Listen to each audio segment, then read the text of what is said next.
también cuál es una placa vulnerable y cuál no, cómo puede llegar a romperse el endotelio o a producirse ese fenómeno trombótico que al final de cuentas pues, nos lleva a cualquier enfermedad cardiovascular, llámese infarto del miocardio, isquemia cerebral o infarto cerebral, o bien infarto o alteraciones de las neuronas interiores, o de cualquier territorio que pueda generar la ruptura del endotelio, este órgano muy importante. Entonces, este es el hospital donde yo estudié en España, el intervencionismo cardíaco, a propósito de síndromes coronarios agudos, que se llevaba a cabo la apertura y yo lo estudié aquí. Nosotros tenemos el laboratorio de hemodinámica aquí, en este lugar. Se llama el Hospital del Mar, pues tenemos una vista genial.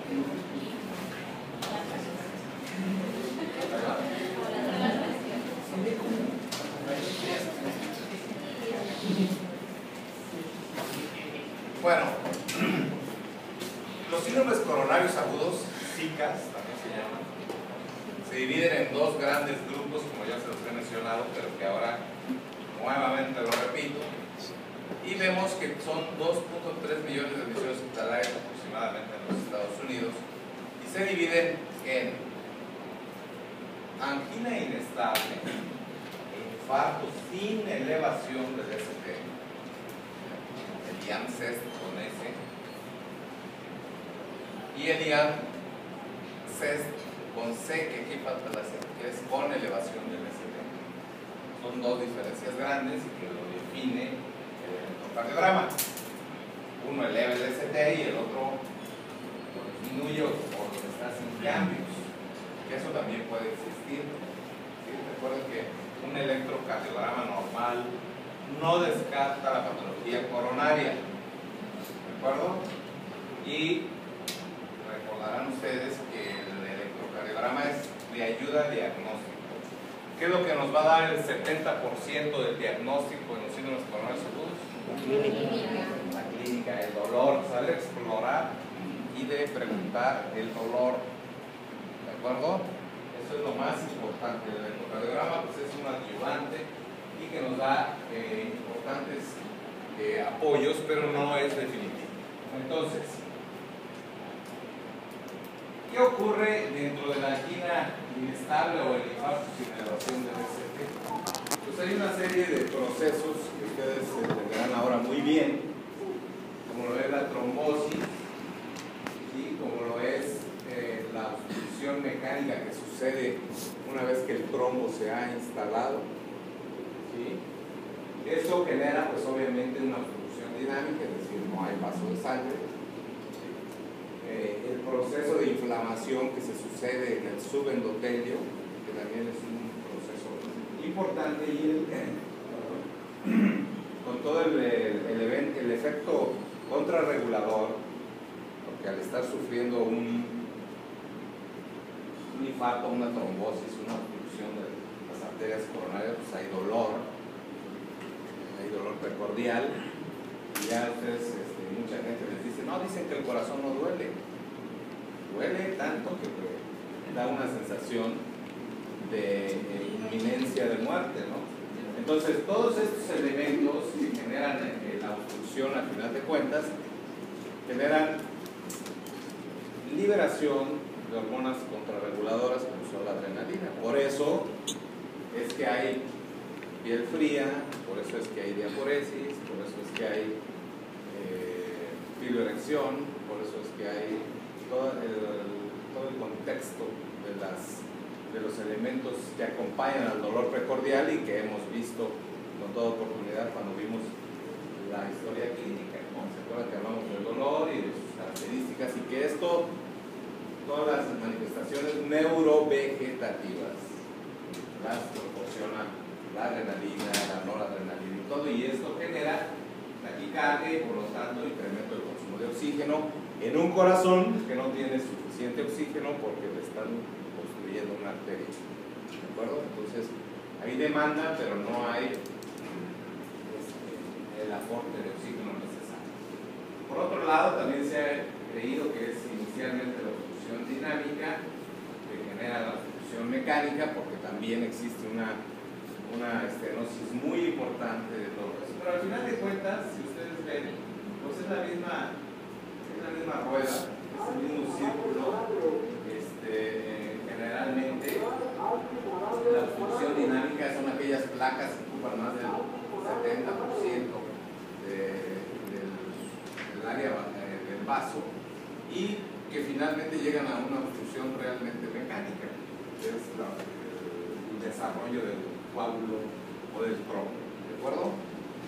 Entonces, pues esto ya lo vimos muy bien, cómo las LDL pasan, cómo se acumulan dentro de los macrófagos, cómo el proceso de upregulation de las moléculas de adhesión y todo eso captan a los monocitos, cómo se meten, cómo se diferencian o diferencian en el sentido de que se vuelven de monocitos a macrófagos, y esto hace que exista una interacción entre los mismos macrófagos, las células T, y entonces producen inflamación, crecimiento muscular de células lisas que viajan al subendotelio y que nuevamente estas rompen con el endotelio y producen el trombo. Una vez repetido esto. Entonces, esto es como se da, la placa se rompe en el hombro generalmente distal y se van acumulando. Aquí está hecho con células rojas, pero realmente son más las plaquetas las que se generan esta obstrucción, que va siendo aquí, podría ser una angina inestable o un infarto sin elevación del ST, porque hay trombo, pero hay permiso de flujo, por lo tanto esto sería sin elevación del ST, y cuando se completa la obstrucción de manera total, entonces vamos a hablar de un infarto con elevación del ST otra vez. Pues la diferencia es esa, ¿de acuerdo? Entonces, esta es la estadística que existe en los Estados Unidos, y que bueno, como verán ustedes, vean ustedes, más de medio millón de muertes. Esto para 1999, estamos hablando una década después, que esto se ha incrementado notablemente, no porque los lineamientos de salud de los Estados Unidos sean deficientes, sino porque cada vez hay más individuos que están alrededor de todas las enfermedades que producen estos síntomas, como son diabetes mellitus, como son la obesidad, las epidemias, etc. Entonces todo esto pues nos lleva a tener un incremento muy importante, y vean ustedes la gran incidencia. De 1.100.000 tendrán un nuevo episodio coronario cada año. Cerca del 45% de ese millón pues mueren, como lo dice aquí arriba. Entonces, tiene una prevalencia de casi 12 millones o casi 13 millones con la historia de infarto o de miocardio con angina o ambos. Pero ¿qué pasa en nuestro país? Vean ustedes cómo la tasa es de 70 por 100.000 habitantes. De las enfermedades del corazón, de las enfermedades que matan a los individuos, el 63% es de cardiopatías isquémicas, desarrollado por cardiopatías isquémica.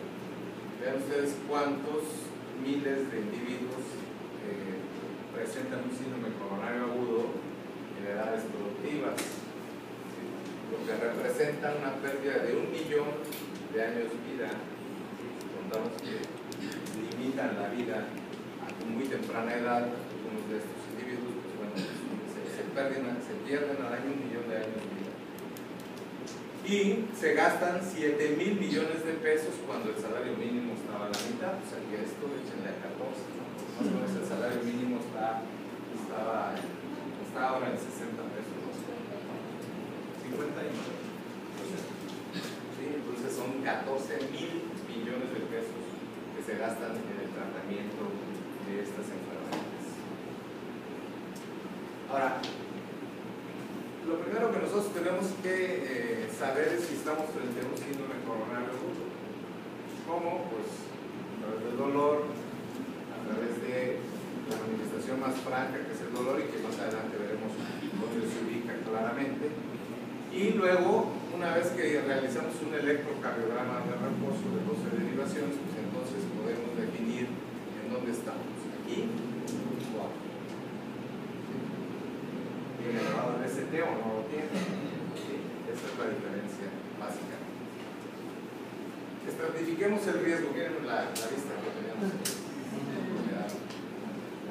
Bueno, la estratificación del riesgo es lo primero que tenemos que preguntarnos es: ¿estoy ante un paciente con dolor precordial? O sea, ¿realmente el paciente refiere dolor precordial? ¿O algún equivalente de angina, como es diaforesis o presión precordial? Acuérdense que, sobre todo los diabéticos, no se... uno de cada 4 o uno de cada 5, según la serie que uno lea, se infartan sin dolor. Entonces, un paciente diabético hay que tener cuidado. Muchas veces tienen todas las manifestaciones y no les duele. Si solo tienen sensación de opresión, disnea, diaforesis. Por lo tanto, es importante ante un paciente diabético explorar todo eso. Entonces, es un SICA, hacemos un electro, lo determinamos, y o estoy frente a un paciente vulnerable a sufrirlo. Y esto es como vamos a estratificar los pacientes.